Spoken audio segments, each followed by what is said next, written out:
Welcome to the Right Take podcast, news, ideas, and conversations at the intersection of politics and culture, a project of the David Horowitz Freedom Center.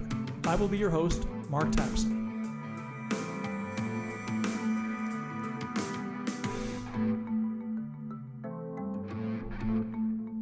Welcome again to the Right Take with Mark Tapson. I am Mark Tapson. That's how I self-identify, and that is my truth, as all the wokesters say these days. Thanks for joining me. We have another great guest lined up for today, author and conservative warrior, and my friend Michael Walsh, and we will get to him shortly. He's going to have a lot to say about the state of the culture today, and I'm very excited to talk to him about it. First, allow me to remind you to click like and subscribe if you want to stay in touch with these conversations here at the intersection of politics and culture. We have much more good stuff to look forward to in future episodes. Before I bring on Michael Walsh for his take on things, let me set the stage, if I may. Last weekend, I was talking with someone about the recent documentary, What is a Woman? By the Daily Wire's Matt Walsh, no relation to Michael Walsh. And if you haven't seen that film, you must. Even for someone like me, who keeps up with all the gender ideology madness sweeping the country, it's a jaw-dropping film in which Matt Walsh interviews everyone from academics and gender therapists and gender-affirming surgeons to random people on the street, all in search of a simple definition of the word woman. A mere handful of years ago, it would not have been necessary to ask for clarification on that, but we live in bizarro world now. One of the most disturbing takeaways from that movie, What is a Woman?, is the smug, aggressive, and occasionally panicked refusal on the part of those who embrace gender ideology to acknowledge that there is such a thing as a shared reality that we all inhabit. One truth with a capital T for all of us. Because if reality is only what each of us feels or believes at any given moment, and we're all socially required now to affirm each other's delusions as equally valid, then human beings can have no basis for agreeing on anything. If we can't agree on objective definitions for words and concepts and the very physical reality surrounding us, if everything is considered simply a manifestation of one's subjective imagination, then real dialogue is impossible. Understanding each other is impossible. Understanding the world around us is impossible. Trust is impossible. Political cooperation is impossible. Science, technological progress, medical advances, anything which reasoning is the basis for, all impossible. But for everyone in that film who has bought fully into the irrational fantasy of gender ideology, dissent from their worldview is deemed transphobic, malignant, hurtful. All of those were smears that were hurled at Matt Walsh in his film. The left's fanatical determination to reject every fact and truth that inconveniences their utopian worldview is what has led us into this bizarro world, this culture of metastasizing insanity. It's a world turned upside down, as the columnist Melanie Phillips put it in the title of one of her books. Seemingly overnight, rationality and common sense have literally been denounced as tools of oppressive whiteness. And as we're told every day by our intellectual and moral betters in academia and the professions, whiteness is bad. There are a couple of intellectual threads at the heart of this transformation of our society, postmodernism, for example. But the most influential is the far-left movement of cultural Marxism. What is cultural Marxism? If you're already knowledgeable about this concept, forgive me, I don't want to insult anyone's intelligence, but I think it's useful to just lay out the basics, and then we can dig deeper into it with my guest Michael Walsh, who's written 2 brilliant books on that subject. Cultural Marxism takes this oppressor versus oppressed paradigm of Marx's class warfare and expands it to include supposedly marginalized groups in other arenas like race and sex. Non-whites, for example, are said to be oppressed by people of European descent. Women are oppressed by men. Gays are oppressed by what is ridiculously called cis heteronormativity now. That's straight people if you're not up on your woke terminology. Muslims are oppressed by Christians and so on. The categories of victim identities are very, very clearly laid out and rigid. If you're black, you're a victim, period. You could be billionaire Oprah Winfrey, but you're still oppressed by a purportedly systemic racist America. If you're white, you're an oppressor, period. Doesn't matter if you're Appalachian white trash, you have white privilege. The ultimate aim of cultural Marxism is to deconstruct conventional society and these oppressive power structures by unleashing an assault against society on every cultural front.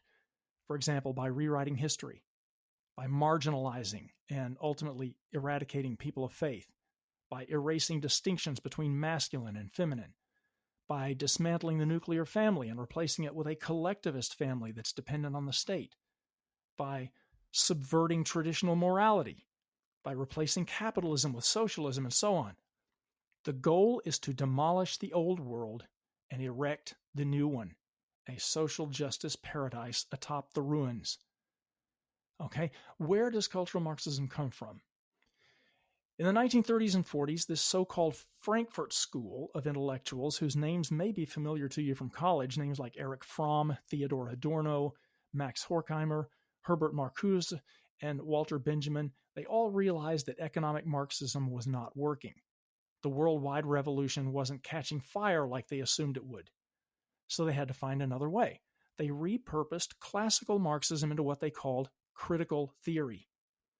The aim of critical theory, as the name would suggest, is to critique relentlessly and destructively every aspect of Western society by the use of what they called social emancipatory strategies.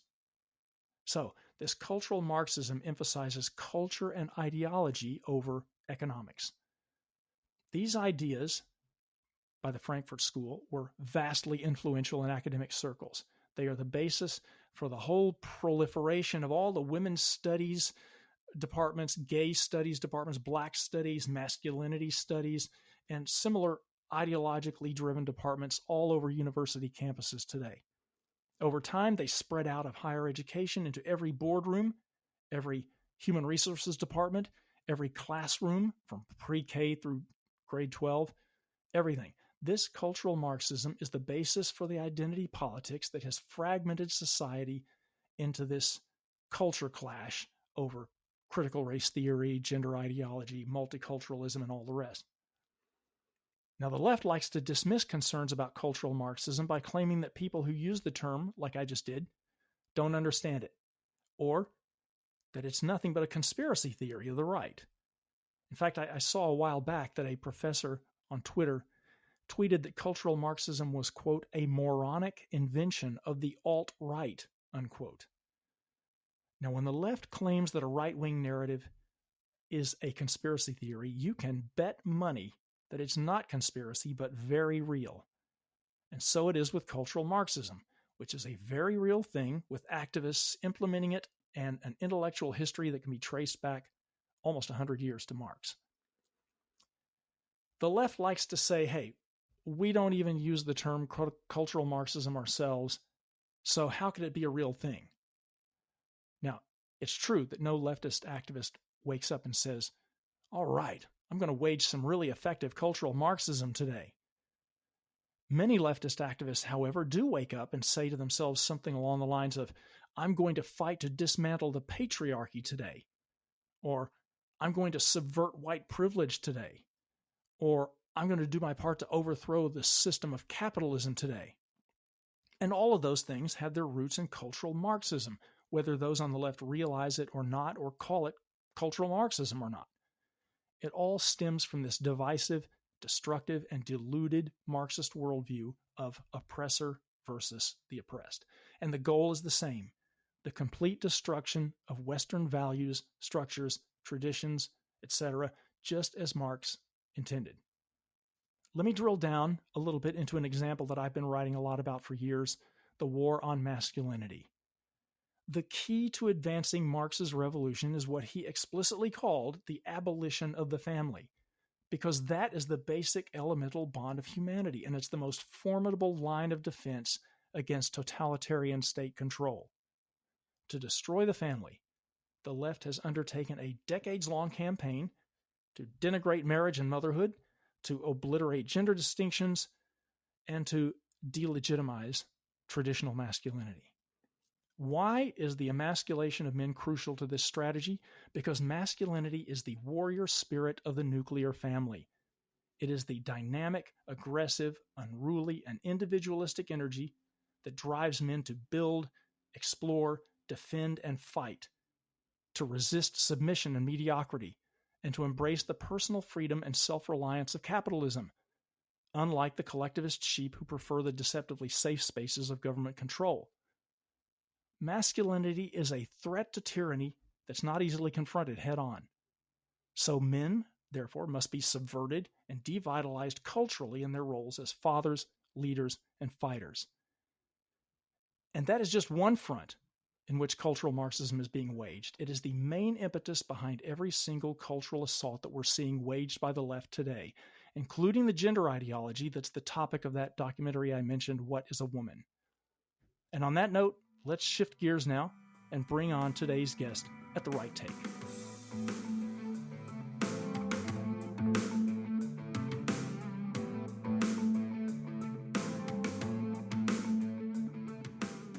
My guest, Michael Walsh, is someone I consider a true polymath, somebody who is learned and accomplished in several different fields. He was an award-winning classical music critic for Time magazine and a foreign correspondent for them during the end of the Cold War. He's an award-winning screenwriter, political pundit, and culture critic, and the author of something in the neighborhood of 16 books, both fiction and nonfiction, one of which was a novel that earned him an American Book Award, and a pair of nonfiction works about cultural Marxism, which I want to get into today. One called The Devil's Pleasure Palace, subtitled The Cult of Critical Theory and the Subversion of the West, and the other called The Fiery Angel, Art, Culture, Sex, Politics, and the Struggle for the Soul of the West. And we're going to dive into those and some other topics today. Michael, welcome to the Right Take podcast. Thank you, Mark. That's very good to talk to you again after some time. It has been too long, yes. And thanks for taking the time to come on. I know you're burning the midnight oil working on a new book these days. Can you tell us what that's about, or are you the sort of author who doesn't want to jinx it by talking about it before it's time? No, I'm actually working on several books. One is coming out October 18th, and that is a book I conceived and commissioned and edited called Against the Great Reset, which is an attack on the Davos crew. And I got it's called 18 Theses Against the New World Order. So I've written the introduction to that and the final essay, and then got the 1927 Yankees to contribute to this book. So that will be launched October 18th in Washington, D.C. at a special event at the Hillsdale College Kirby Center. Very excited about that. I'm in the middle of writing a book now that is the sequel to my most recent book, Last Stands, which was a military history of famous battles in which the losing side pretty much got wiped out, but somehow wound up winning the war overall anyway. And this new book is an expansion of that idea. I'm about halfway through it now, and I'm a little bit behind, but we hope to have it out by the end of next year, 2023. And it's called A Rage to Live, A Time to Die. So it sounds like a James Bond movie, and it kind of is, if you can see the ancient Greeks and Caesar and all those guys in Bond outfits. Oh, fantastic. I'm looking forward to that because I loved Last Stands. And I want to talk about that actually in just a little bit. It's called Last Stands, Why Men Fight When All Is Lost. And so I want to talk about that and the state of masculinity in America and in the West. But let me get to your books about cultural Marxism here, The Devil's Pleasure Palace and The Fiery Angel. The left likes to dismiss talk about cultural Marxism as just a conspiracy theory of the right. But it's actually a very real threat, is it not? And you call it the defining issue of our time. Why is that? Well, yeah, there's a lot of questions to unpack there. One is, as usual with them, and I call them the satanic left, which they didn't take that very well when this Devil's Pleasure Palace book came out. I can't understand why not. But the left says everything is a conspiracy theory, and that ought to tell you that it's not a conspiracy theory, because they are most scalded when the consecrated host comes out and the holy water hits them in the face. And so that's kind of what Devil's Pleasure Palace was meant to be, an assault on cultural Marxism. Marxism and the whole idea of critical theory, which is very Marxist, grows out of this notion that no institution is immune from attack and ultimately obliteration. Under the guise of academic freedom, a group of Marxist scholars from Germany were given safe harbor in the United States, which they then proceeded to attack as viciously as they possibly could, and they made their way into the into the educational institutions in the United States. Well, economic Marxism failed, and I was there. I had a front row seat for that, as you know, Mark. I was in Berlin when the wall came down in 1989, and I was in the Soviet Union in 1986 when Chernobyl exploded, and I left Moscow 2 weeks before the coup against Gorbachev in 1991, after which the Soviet Union collapsed. So that was kind of the end of economic Marxism as it was carried out in practice from Marx and Engels and Lenin's theories about how to organize a society. So they went underground, as devils tend to do, because that's where they're from, after all, and they decided to attack the institutions of free speech, free thought, art, beauty, culture, everything that's beautiful. They hate, as we can see. This sounded radical in 2015 when that book came out. Now everybody can see. See the homeless on your streets? Cultural Marxism. You see those cities burning down in Portland and Minneapolis? Cultural Marxism. This is all an attack on the foundations of Western society, and they do it under this really obscene kind of neo-Christian worldview, which basically says, I am my brother's keeper, and I must destroy myself in order that he not feel bad about his parlous state, much of which, P.S., he brought on himself, but they never get to that part. So as you can see, I have no opinion about cultural Marxism whatsoever, Mark. In case you just joined us, we're talking with author, pundit, and culture critic Michael Walsh. Michael, you couch your analysis and your critique of cultural Marxism in religious terms. I mean, the words devil and angel are right there in the titles. You have Saint Michael the Archangel on the cover of one of them. Is it fair to say that we are engaged not just in a political conflict or even a culture war, but in spiritual warfare? Yes and no. I must say that I'm in the middle of my new book, as I mentioned earlier, A Rage to Live, A Time to Die. And at the moment, I am writing about a battle that no one thinks of. And 99.9% of the people have never heard of, but was perhaps the most critical battle in Western history. And I tend not to write about things that happened in Asia because I'm not an expert in them. I have no interest in them. Actually, number two, I have no interest in them. And number one, I'm not an expert in them. So I write about Western culture, which is my principal subject of my life. It's called The Battle of the Milvian Bridge. And the Milvian Bridge is a little bridge north of Rome.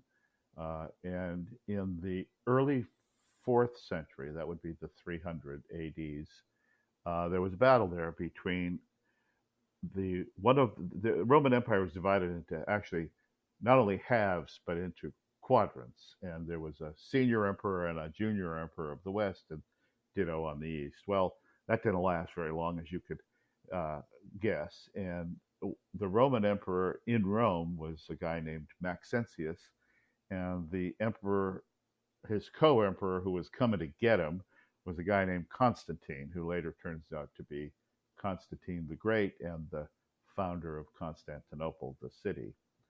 Currently under Muslim occupation, I should add, just to make the historical position of Constantinople quite clear.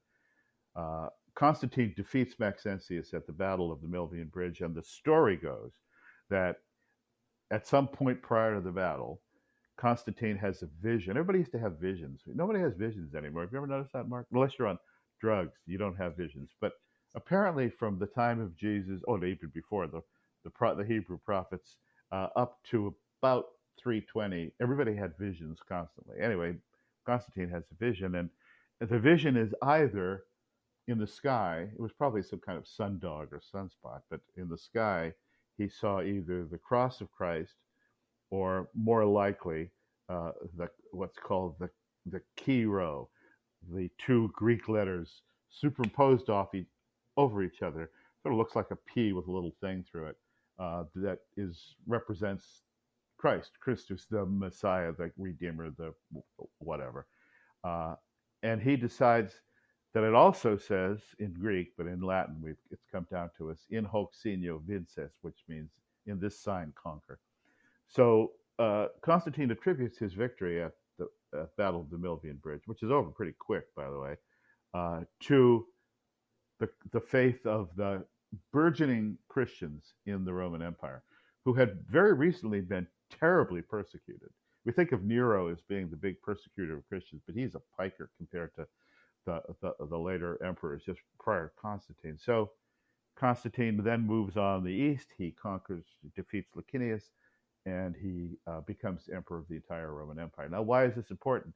Because he then liberates Christianity, and later it becomes the religion of the Roman Empire.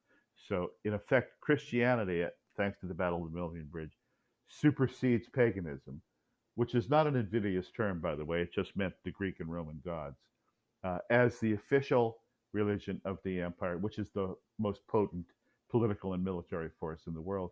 And that creates our modern world. So, yes, I do use those tools of analysis because from 320 on, they are the essence of the West. Whether you're a Christian, non-Christian, atheist, agnostic, you can't avoid the symbols of Christianity everywhere in terms of our art and our architecture and our painting and our music and the masses that Mozart and Bach composed and the St. Matthew Passion. And all these great things are completely unavailable to you if you don't understand at least the fundamentals of Christianity.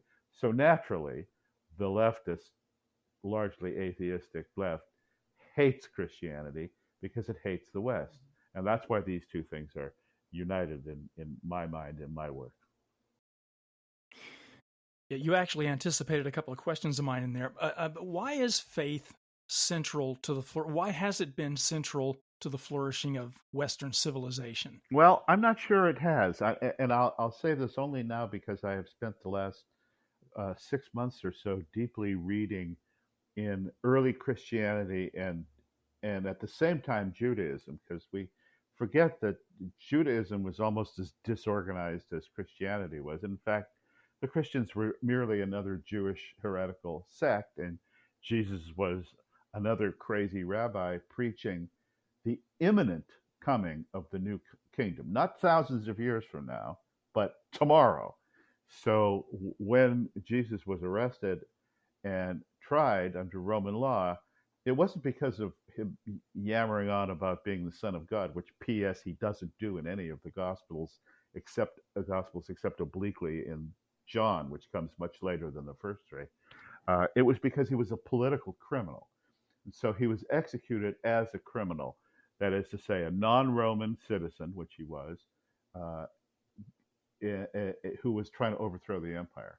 The Romans took political revolt very, very seriously, as the Jews found out shortly thereafter in 70 during the Jewish War, which Josephus, the Romanized Jewish historian, writes about, and later during the Bar Kokhba revolt, which eventually expels the Jews from Jerusalem and the Holy Land. All of this is fermenting. There were various sects at the time. One is called the Ebionites, who were basically the forerunners of Jews for Jesus. That is, they kept the Mosaic law and they kept kosher and they kept circumcision. Kosher and circumcision were two deal breakers for Gentiles. So that's one of the reasons that the Apostle Paul, who is the prime mover of Christianity in the first century, reaches out to the Gentiles by saying, you no longer have to be circumcised and you no longer have to observe the dietary and other Mosaic laws. But the Ebionites were a whole separate sect that believed that Jesus was the Messiah. And eventually they die out in the sect. They take to the hills and they die out in 200 or 300 years later. There were other Christian theoreticians such as Marcion of Sinope, who said, hey, you know, the Old Testament Bible, the Jewish Bible, has nothing whatsoever to do with Christianity, nothing, zero. that the God of the Old Testament is very different from the God of the New Testament, which is obviously true if you bother to read both halves of the Bible, and that therefore Christianity only needs to be concerned with Christian texts that develop following the life of Jesus. So faith means a lot of things. One thing that has really interested me is how much faith meant to the Romans. We think of the Romans as having no faith, but that's absolutely 100% not true. Faith was involved in every single thing they did from the time they woke up to the time they went to bed. And people forget this, but one of the titles of the Pope, basically, as I was going to say earlier, the Catholic Church uh, took over the Roman Empire, which it literally did. And the Pope becomes a kind of Caesar. And one of the Pope's titles is Pontifex Maximus, as even non-Catholics know. Well, who else had the title of Pontifex Maximus? Julius Caesar. He kept it his entire life. That was a very important position in Roman political and religious governance. So you can see the connection there. And so what does faith mean? I mean, do you wake up in the morning and sacrifice to the lares and the penates in your house? When St. Perpetua is thrown to the beasts in Carthage, Christianized Carthage in the 2nd century, I think, she and her fellow Christians weren't killed because they were Christians. It was because they refused to pay obeisance to the Roman gods, among whom were, post-Augustus, the reigning emperor. So the reigning emperor had been divinized, and all you had to do was say, yep, I put him on my prayer list. But no, the early Christians wouldn't do that. And so poor St. Perpetua wound up getting torn apart by various wild beasts in the Colosseum at Carthage. So faith is important. I just would say sectarian faith is not important, but some faith is important.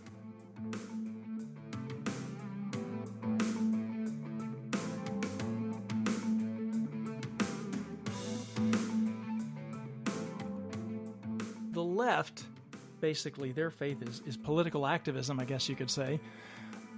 And they like to say, believe science. I believe in science, but what is the problem? Oh, please.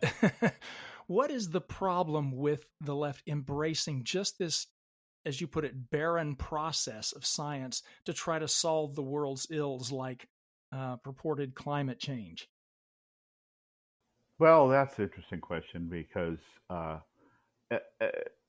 let's see, I'll be 73 years old in 2 months. So it's like I've seen this movie pretty much since I went to college in 1967. They'll use any weapon at hand. So all of a sudden they believe in science, right? But before the COVID hoax broke out, they didn't particularly believe in science. They certainly don't believe in science when it comes to biology. That's just on the menu of choices. If you see the left in satanic terms, and again, I'm non-sectarian about this, but just the duality of existence, light and darkness, starts with the opening words of Genesis, and then it comes back in the opening words of the Gospel of John, which is the difference between light and darkness, right? So John, who's writing his Gospel around 100 AD, so Jesus is long gone now, it deliberately evokes the opening of the Hebrew Bible with Genesis, that light comes and expels the darkness, and that is creation. I have always put the left on the side of the forces of darkness. They like darkness. As our mutual friend Bill Whittle, and I've often quoted Bill on this, says, the darkness is easily defeatable. One candle in the universe defeats darkness, because you go from the largest distinction in mathematics is from 0 to 1. So once you cross to 1, you've got a whole different world. And I think that's why they've decided to adopt science just as a weapon against people who have a much larger view and don't have the immediate political objectives, which are destruction, and that's the key to the left, destruction, in mind. So the conservatives are always in a position of retreating, and they never seem to learn the lesson that if you keep retreating, ultimately you lose. So there's a great, oh, I'm talking to you, Kevin McCarthy, and some of the other Republicans that are about to blow the fall election, by the way. If you keep appeasing the enemy, he'll eat you last. Well, how did that work out for Sully in that Arnold Schwarzenegger movie when he drops him off a cliff? I promised I'd kill you last, Sully. Yeah, right. I lied. Okay, so here we are. Speaking of lying and the left and Satanism, you wrote in The Devil's Pleasure Palace that lying is at the core of both the satanic and leftist agendas, and that critical theory is the very essence of Satanism, which is rebellion for rebellion's sake. Could you elaborate a little bit on that? Well, I used in, lest people think I'm a complete religious nut, just nuts fine, but not a religious nut. I used as tools of analysis in that book two poems, Goethe's Faust and Milton's Paradise Lost. And also I threw in my usual million musical references. And what I most enjoyed about the reaction to that book, Mark, was people would say, I can't believe you got me to read a book about Wagner and Goethe and Milton. And I said, wait till the next one. So using these tools of analysis, we have prominent cultural thinkers. Goethe was no religious nut. Let's make that quite clear. And very few of those 19th century aristocratic intellectual artists were sectarian. Goethe may well have been a deist. I suspect he was. I think a lot of the 18th and 19th century important figures were. Milton was clearly a adherent to Church of England, although he was a dissent as well. But these established the perimeters, or rather the parameters, or both, of these conversations that we're having.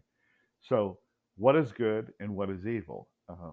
If you think that society as it developed from the Milvian Bridge to today is evil, then you are duty bound to attack it. And that's the perverted morality of the left, is they honestly believe, Mark, and you're a dramatist like I am, so you understand this.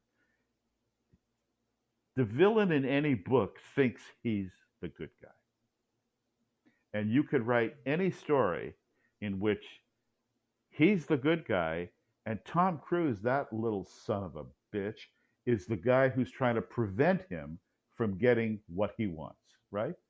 So take Mission Impossible, which is best movie series ever, much better than the Bond series, especially recently. Tom Cruise and the Mission Impossible team are there to prevent the villain from achieving his objectives, which in his mind are good, right? So the left, destruction of Western civilization, that's good. How could that be villainous? That's what we're up against. We're up against people who despise faith, but themselves are a perversion of religious observance because their lives are animated by it. As I was saying about the Romans got up every day, made offerings to their household gods, went outside, made offerings to this and that god. That didn't mean they slayed a bull every morning. It just meant they made offerings. They prayed. They made obeisance. They did all of these things that Christianity was happy to take in order for it to become the dominant religious and political force in the declining Mediterranean basin by the 4th century. You do write in your books, your politically themed books, a lot about novels and poetry and plays and operas and movies and a lot of other cultural touchstones. And you argue that the arts are the most potent way for us to address the political issues that plague us. I think a lot of conservatives don't understand that or acknowledge that, and they think it's simply... No, I think, Mark, 99% of them don't understand it. That's the point here. Yes. I was trying to be polite. No, let's not be nice here. It's just us two talking, right? No one's overhearing us. Yeah, I don't think they understand it at all. And I think it's the greatest weakness that they have. They have nothing to defend. I don't want to hear about free trade. Take your free trade and shove it. That is not the hill to die on. It isn't. Well, that brings me to my next question. Actually, is that is storytelling. You are a storyteller, and an award-winning one at that. Humans are storytelling and story-listening creatures. Um, and you mentioned in Devil's Pleasure Palace that storytelling is central to everything that the left does. Why do they get that, while the right always seems to be just, well, only recently catching on to that and catching up? Yeah, well, the right, in the current definition, remember, this changes constantly as you go back through history. But in the current, say, post-war American right, uh, I think that the way the sides sorted themselves out was between intellectuals and businessmen. Now, business has been co-opted by the wokesters, as we know. But say from the during my lifetime, from the '50s to the present, uh, Republican conservatives, whatever you want to call them, are busy making a living and making money and creating things people want and selling products and doing all that stuff. Once Marcuse and the rest of those guys get here in the 50s and really move in 40s even and move into the 60s as professors to my generation, the baby boomers, uh, they realize they can change hearts and minds right there in the classroom. And then, of course, Vietnam was going on too as a destabilizing thing. Uh, I'm sorry. Let me go back to your question. Would you rephrase this? Because I've lost my thread here. Oh, just why is it that conservatives are so slow to recognize the critical importance of culture? I think they don't see what's the value, what's the use. uh, During my time working in political arena, I speak to conservative audiences, and they come up and say, "I really like what you're saying." I say, "Okay, give me a check for $1 million." They go, "What? What's my return on investment?" And I said, "How about getting to run your business free of government interference for the next 4 years? Is that worth $1 million to you? If not, go away. Don't tell me you think I just made some great points. I don't care. I don't care what you think until you put your money behind it, because otherwise you're useless to me." And we have got to take that attitude towards them or let them go and die because they will not learn. And culture is what they are defending. The culture, the expression that artists bring. And I don't care if you don't like Stephen King, to take one random example just came into my head. Who cares about his politics? None. Either you liked it or you didn't, right? Either you like so and so's movies, Mark Ruffalo's movies, or you don't. But Mark Ruffalo himself has no bearing on the artistic value of anything that he's in. Or you don't like Gore Vidal, or you don't, whatever you're. But by putting ideology in front of art, you're blinding yourself. And there's way too many people on our side, Mark. Way, way, way too many that say, "I won't ever go to a movie with him in it." Okay, well, great. Good for you. Now you're out of the conversation and you're of no interest to me whatsoever. I never read the New York Times. You damn well better read the goddamn New York Times. What are you, stupid? You need to know what they're writing every single minute of every single day, or you won't see it coming when it comes. And it'll be here. Trust me. We're going to all. They have committed. Sorry, let me just say this. They have committed to being on this train, like the illicit lovers in what's the name of that movie Billy Wilder directed? Come on, help me out here. Fred MacMurray and Barbara Stanwyck and Edward G. Double Indemnity. Robinson. Double Indemnity. All the way to the end of the line, Walter. Remember, as Barbara Stanwyck says in her lovely New York accent. They are committed to going all the way. They've broken through marriage. They've broken through sexuality. They've invented multiple so-called genders. And when the right says to me, "There's only 2 genders," I say, no, actually there's 3 genders. There's masculine, feminine, and neuter, because it's a grammatical term. And you have let the left steal this from you, you dumb son of a bitch. That's what you've done. There are 2 sexes, and that's what you should be defending. But when you adopt their term, gender, you're dead. You lost. You lost. So our side is clueless, Mark. That's the problem. Yeah, the left they're masters at manipulating the language, and then we simply fall in line and use their terminology, and that's a big mistake. And you're right, I know way too many conservatives who take a certain pride in rejecting pop culture, for example, completely, and they'll say, I canceled my Netflix, I haven't given Hollywood a dime of my money in years, and that just takes you right out of the culture stream, and removes your ability to have any kind of impact on Well, it. think how stupid that is. Just think about it for a second. Dear Netflix, screw you. I hate all that stuff you're doing. I'll never watch you again. And what's Netflix reaction? Oh yeah, let's make some conservative movies. Yeah. No, there is. Who needs you? We're not going to make any. You're not going to watch us. Why would we make anything for you? The hell with you, right? All they do is take themselves off the field and out of the game over and over and over and over, and they keep getting pushed back. And at this point in my life, I've pretty much had it with our side because it doesn't want to fight and it doesn't know how to fight and it won't listen. It's a lot like Donald Trump when you come to think of it, especially the won't listen part. Speaking of storytelling, your most recent book, let's talk about that. Your most recent published book, anyway, Last Stands, Why Men Fight When All Is Lost. It's essentially a collection of about a dozen true life stories about men heroically facing desperate situations in mostly world famous battles, like the battle memorialized in the medieval tale, The Song of Roland, the Alamo, Little Bighorn, Chosin Reservoir in the Korean War, and some lesser known Last Stands. It's actually one of my favorite books of recent years, partly because I love stories like this of historical heroism, and partly because the state of masculinity has been a preoccupation of my own writing for quite a few years now.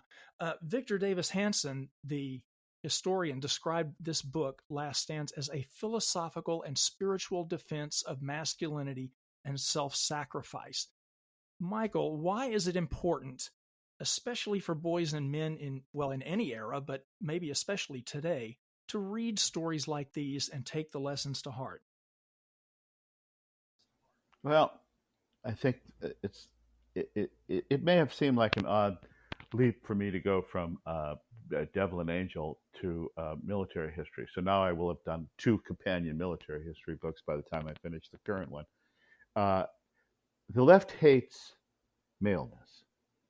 The left prizes, I don't want to name any names, but they tend to be relatively effeminate, weak, bald, potato-shaped Harvard boys. They're very proud of having gone to Harvard. You ever met anyone who went to Harvard who didn't say in the first 2 seconds of meeting him, "I went to Harvard"? I haven't. They're like Um, vegans. what's that? They're like vegans in the first two Yes, sentences. That right. you know that they're vegan. I'm a gender fluid vegan who went to Harvard. Yeah, they're that guy. Okay, so they hate men. Uh, and I didn't realize how much they hated men until I wrote this book. I mean, I kind of knew that they did, but many of the assaults on this book are, he's a bigot, he's a homophobe, he's a sexist, he's a this or that. Okay, fine. I don't care what you think because the fundamental equation of male and female isn't arguable, and I'd pay zero attention to them on their arguments against it. I know they're making them, and I need to know that they're making them, but they have no validity of any kind, as any reading of history will tell you. So that's why they hate history too. But they really hate masculinity. Remember, I think, Mark, one of the key things about understanding them, and they've been focused on it since I first encountered them in '67, is this notion of equal. Uh, this is a very bad notion. It happens to be enshrined in the all men are created equal uh, thing in the Declaration of Independence, right? Or is that the Constitution? I don't know. They like the idea of everyone to be uniform. No one's smarter, no one's better looking, no one's sexier, no one's dumber, no one's this, no one's that. Feelings, everyone is exactly the same. Now, that is such a contrafactual proposition as to be stupefying. and yet they have nailed their, well, like Ahab in Moby Dick. Oh, there, I just quoted a famous book no one's read. Smashing that gold piece, Spanish gold piece, into the mast, right, as a reward. They have nailed themselves to this particular mast, and they will go down asserting, in the contrary to all evidence, that everyone is equal. The definition of equal means nothing to them. They only use the crudest possible definition of it. So I think they find masculinity a threat. They don't like getting beat up. Every boy that's ever grown up in the history of America up until the wokesters took over, either, well, everyone needs to get beat up once in his life. Every boy does that. Girls don't. We've let feminized values, which are not good for culture, by the way, not good at all, take over the ethos of the culture. And so my book was a plea, inadvertently, because I didn't start out this way, for masculinity. And we need men in the culture. One of the things I like the most about the left, Mark, is that so many of them are actually conservatives and they don't know it. That's the best part. For example, I knew David Mamet was a conservative when I saw American Buffalo. I said, wow, this guy's a conservative. And of course, the New York Times, love David Mamet. Oh my God, he's the greatest. And Glenn Ross, most conservative play ever freaking written, right? No, they didn't see it. Even David didn't understand it until later. Actually, faith led him to realization of his own innate, centered, Western conservative value, which is why I'm a big fan of his. But we all quote this speech all the time. A few good men, right? Jack Nicholson's speech. You need me on this wall. You want me on this wall. And everyone's cheering Jack Nicholson, and no one cares about what little Tom Cruise and little Lieutenant Weinberg and cute little Demi Moore. They're all the bad guys as far as anyone with an ounce of sense, right? They are the people who are trying to destroy civilization. So I think that Sorkin thought that, Colonel Jessup was the villain, but he's the hero of that movie. Am I wrong? No. Tell me. You're a screenwriter.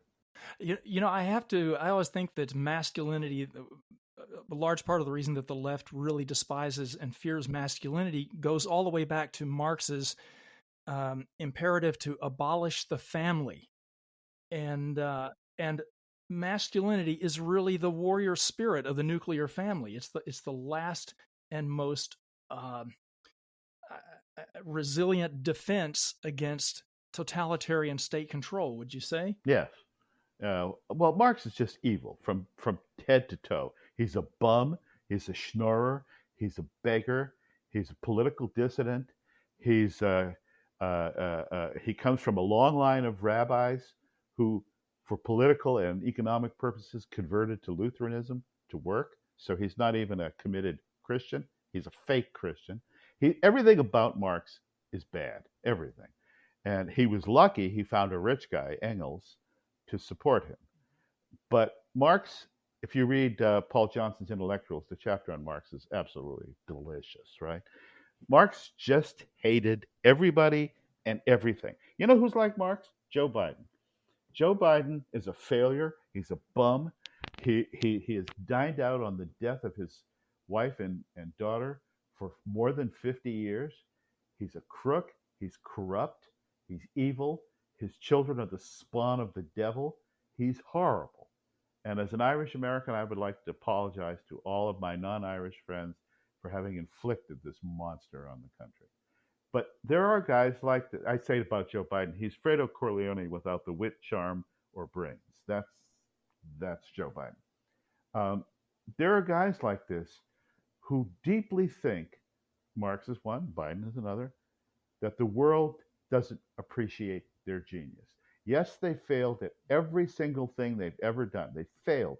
Marx was cutting newspapers up in the British Museum, for crying out loud. He was contributing little articles to, which paper was it in New York? The Herald, I think, right? He was actually a foreign correspondent for the Herald for a while because he needed what? Money. Oh yeah, that's the thing he doesn't have enough of. So therefore, the solution is get rid of it. So Marx, yes, of course he hates the family. He hates everything about Western civilization. Marx, I'm deep into romanticism. I'm reading right now this novel, which has been completely forgotten, by a French author named Senancourt. It's called Obermann, not Olbermann, but Obermann, Obermann. Very influential on Liszt, for example, the great 19th century composer, pianist, and general thinker. These 19th century romantics are really interesting, but the deleterious effect they had on the political system, i.e., Marx, is really something that they need to be held to account for. So you get rid of masculinity, you've defeated your enemy. You just have. Women are more collegial. They are more. They seek protection because they're physically weaker. And I think this is another thing, as long as we're on this subject, why Hollywood has been so insistent that that a 95-pound woman can kick a 250-pound special forces guy's ass. Explain that to me.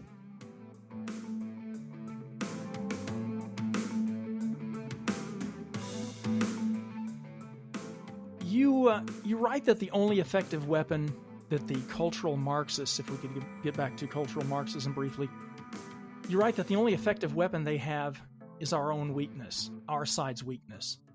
How do we, conservatives or conservators of the Western tradition, how do we regain our cultural confidence and push back against the left's corrosive narrative? Yeah, well, education is the key, and we lost that battle.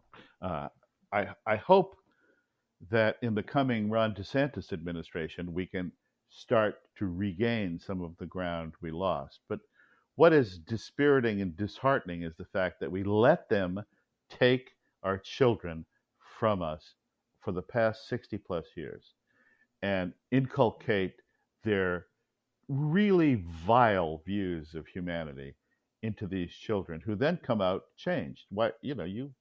We all went to grade school and we learned things from our teachers, and some of which they didn't even know they were imparting, right? So unless the right, for lack of a better term, embraces its own culture, it's dead. Mark, it's over. It's over. If they, as I say in one of these books, if you don't believe in your own culture, you have nothing to fight for. Why would you fight for it? You'd be like the Romans in 456, right? You 476. You just give up and turn the keys over to the barbarians. You can't just pretend to. The things that the right currently is obsessed with are nothing. They're pointless. They're stupid. They are the excrescences of Mitch McConnell's brain. And if you sit there and look at the conservative leadership in this country, it's terrible. It's just terrible. McConnell should have long gone. 2014 was the chance the right had to take him out and get control of the Senate, but no. They let him win that election in Kentucky, and here he is.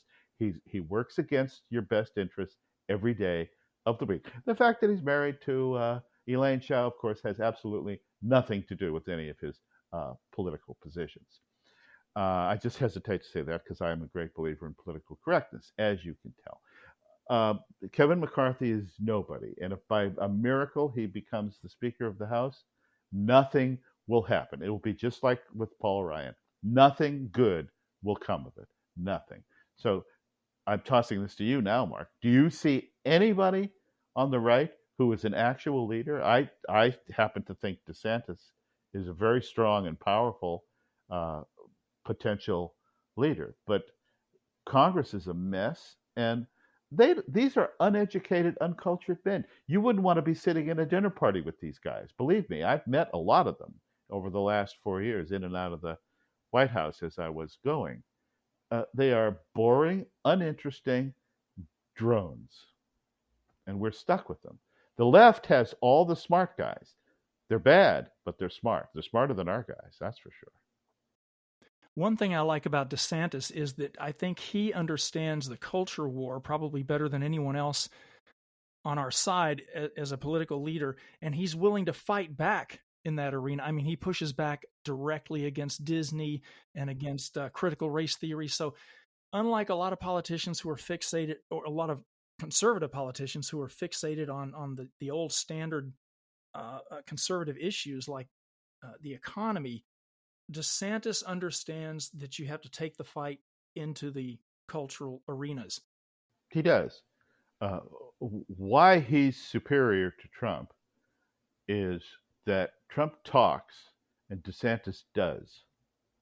DeSantis doesn't warn his enemy that he's going to fire him, maybe.